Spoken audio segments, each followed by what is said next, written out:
بہت بہت شکریہ، بہت بہت شکریہ۔ جیتے رہو نوجوانوں، جس میں لڑکے اور لڑکیاں دونوں شامل ہیں۔ مجھے یقین نہیں تھا کہ اس کانفرنس میں اتنے نوجوان آئیں گے۔ بہت سے ہزاروں کی تعداد میں باہر بھی کھڑے ہوئے ہیں، میں ان کا بھی شکریہ ادا کرتا ہوں۔ لوگ کہتے تھے کہ پاکستانی ادب سے اور ثقافت سے نوجوانوں کا کوئی تعلق نہیں رہا ہے، وہ یہاں آ کے دیکھیں کہ کتنا تعلق ہے۔ ان 3 دنوں میں کتنے لوگ آئے، کتنے بچے آئے، میں ان سب کا شکریہ ادا کرتا ہوں۔ میں پچھلے 3 دنوں سے لاہور کے سب سے پرانے ہوٹل فلیٹیز میں ٹھہرا ہوا ہوں۔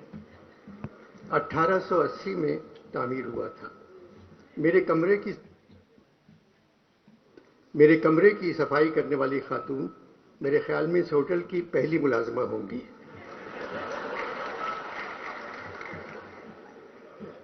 آج صبح میں نے ان سے کہا، آپ زحمت نہ کریں، آپ کہاں رہتی ہیں، میں آ کر آپ کے کمرے کو صاف کروں گا۔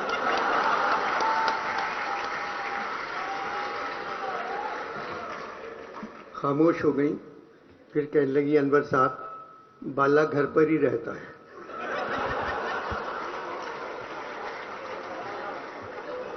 شاید میرا خلوص وہ نہیں سمجھی۔ میں نے پوچھا کہاں کی ہو، تو کہنے لگی گجرات۔ میں نے کہا مسلم لیگ قات کی طرف ہو؟ بولی مسلم لیگوں نے قاعدے کی ایسی تیسی کر دی ہے، صرف کاف گاف بچ گئے ہیں۔ مجھے نہیں معلوم میں کس کی طرف ہوں۔ پڑھی لکھی ہو؟ میاں جی پڑھی لکھی ہوتی تو بے روزگار ہوتی۔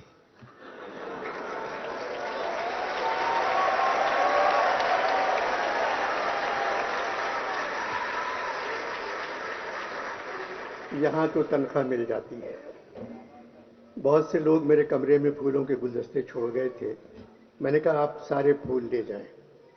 بولی بالا زندگی عذاب کر دے گا، یہ پھول کس نے دیے ہیں، یہی رہنے دیں، یہ کہہ کے چلی گئی۔ لاہور میں پھولوں کے موسم کی آمد ہے، مگر یوں لگتا ہے لاہور کے دل والے اس دفعہ پھولوں سے کہیں زیادہ الیکشن کے کھلنے کا انتظار کر رہے ہیں۔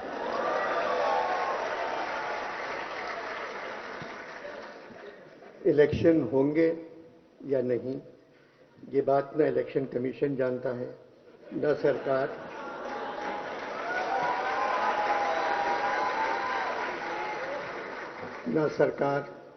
نہ عدالت، نہ خدا جانتا ہے۔ صرف فوج جانتی ہے، مگر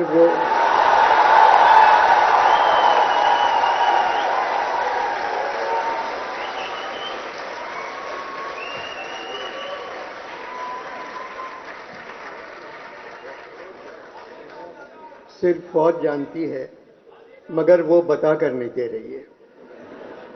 حالات کی وجہ سے الیکشن کے ساتھ بھی کمیشن لگا دیا گیا ہے، اور ہم سب جانتے ہیں یہاں بغیر کمیشن کے کوئی کام نہیں کرتا۔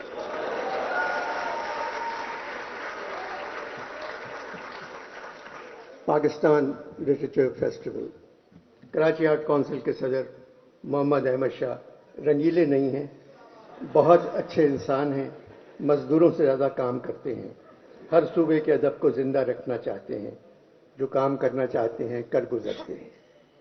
شاہ صاحب کے ہاتھ سے مائکروفون چھیننا اتنا ہی مشکل ہے جیسے چھوٹے بچے کے ہاتھ سے جھنجھونا۔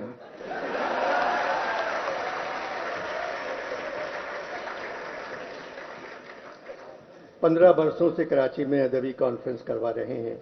اس سال 3 دنوں میں تقریباً 60,000 لوگ اس کانفرنس میں آئے۔ لاہور میں بھی یہی حال رہا۔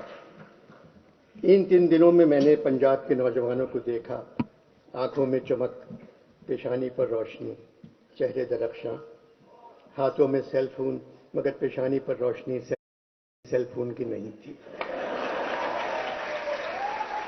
ان کو دیکھ کر مجھے ایسا لگا پاکستان کا مستقبل روشن ہے۔ اس کانفرنس میں ادب پر بات ہو رہی ہے، ہال نمبر 1 بھرا ہوا ہے، لوگ کھڑے ہوئے ہیں، جگہ نہیں تھی۔ کلچر پر بات ہو رہی ہے، ہال بھرا ہوا ہے۔ مصوری، موسیقی اور تعمیر پر بات ہو رہی ہے، ہال بھرا ہوا ہے۔ حالات حاضرہ پر بات ہو رہی ہے، ہال خالی ہے۔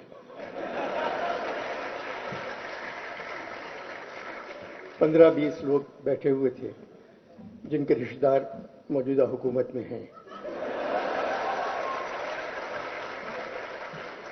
4-5 لوگ ایسے تھے جن کا تعلق فوج سے ہے۔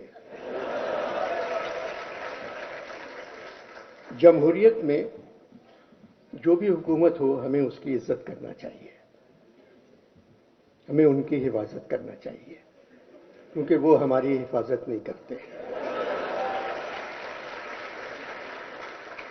مگر حکومت جمہوری ہے، ہماری فوج بہت طاقتور ہے، اس لیے ہر جمہوریت میں وزیر اعظم سے لے کر سارے وزیر بچہ جمہورہ بن جاتے ہیں۔ ڈگڈگی ہلا کر کوئی ان سے کہتا ہے اوے بچہ جمہورہ کھڑے ہو جا، وہ کھڑے ہو جاتے ہیں۔ اوے بچہ جمہورہ اب چل، سب چلے جاتے ہیں۔ بچہ جمہورہ کا تماشا ہم سڑکوں پر 75 سال سے دیکھ رہے ہیں۔ ایک آدمی کے ہاتھ میں ڈگڈگی، ایک بندر پر چادر پڑی ہوئی، ڈگڈگی بجانے والا اس سے جو کہتا ہے بندر وہی کرتا ہے۔ ایک تھیوری ہے کہ انسان پہلے بندر تھا، مگر نئی تھیوری یہ ہے پاکستان میں جمہوری حکومت میں انسان سے بندر بن جاتا ہے۔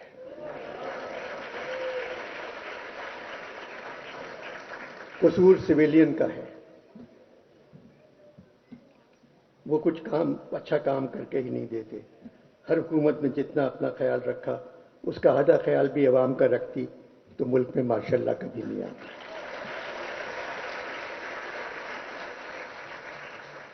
75 برسوں میں فوج نے تقریباً 35 برس ہم پر حکومت کی ہے۔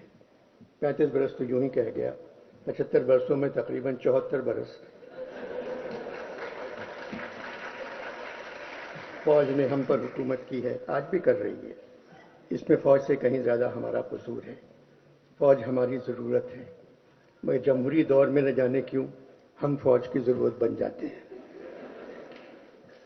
جو سپاہی حکم کے تحت قتل کرتا ہے یا جو سرکاری ملازم قوانین کی تکمیل کروانے میں کسی کو اذیت پہنچاتا ہے، وہ خود کو ذمہ داری سے آزاد سمجھتا ہے کہ حکم کے نوکر ہیں۔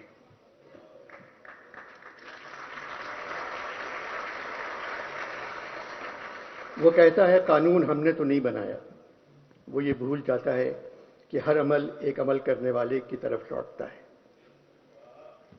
اور ان کا عمل بھی انہی کی طرف لوٹے گا۔ 75 برسوں سے جو یہاں غریب ہیں وہ آج بھی غریب ہیں۔ دادا غریب، باپ غریب، بیٹا غریب، پوتا غریب، نہ پیسہ، نہ تعلیم، نہ گھر، نہ کوئی مستقبل، ان کا کوئی حق نہیں۔ صرف ایک حق ہے، اگر غلطی سے کہیں الیکشن ہو جائے تو ان پہ ووٹ ڈالنا فرض ہے۔